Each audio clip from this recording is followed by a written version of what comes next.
बिस्मिल्लाहिर्रहमानिर्रहीम। Dear viewers, अस्सलाम वालेकुम।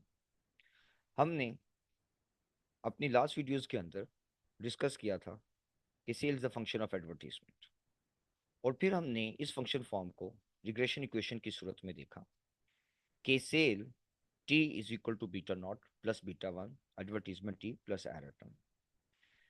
सेल टी हमारा डिपेंडेंट वेरिएबल था, बीटा नॉट हमारा इंटरसेप्ट था, बीटा वन हमारा स्लोप था, एडवर्टीजमेंट टी हमारा इंडिपेंडेंट वेरिएबल था और यू टी हमारा एरर टर्म था।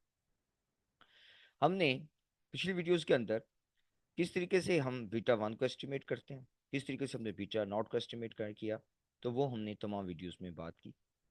फिर हमने एक वीडियो में ये डिस्कस किया कि बीटा वन को एडवर्टीजमेंट के साथ मल्टीप्लाई करें, उसके अंदर बीटा नॉट को ऐड कर दें तो हमें सेल्स की वैल्यू एस्टिमेट होती है, जिसको हम सेल हेड कहते थे या वाई हेड कहते थे। वो हमने लास्ट वीडियो में इसको डिस्कस किया। आज की वीडियो में हम लोग एरर टर्म को एस्टिमेट करेंगे।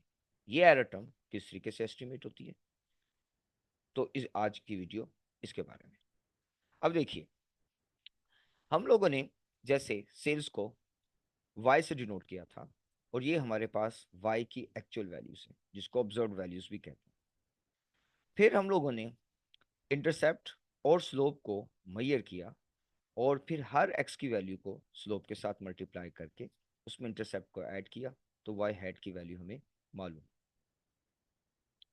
अब आप देखते हैं कि ये हमारे पास जो है ये एस्टिमेटेड सेल्स की वैल्यू है जनवरी की, और ये एक्चुअल वैल्यू है जनवरी की।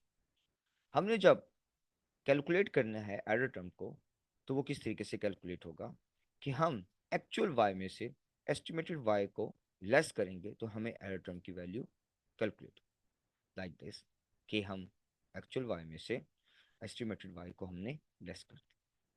इसी तरीके से जनवरी, फरवरी, मार्च, अप्रैल, मई, जून, जुलाई, अगस्त, सितंबर, अक्टूबर, नवंबर और दिसंबर तक की हमें एरर टर्म्स कैलकुलेट हो।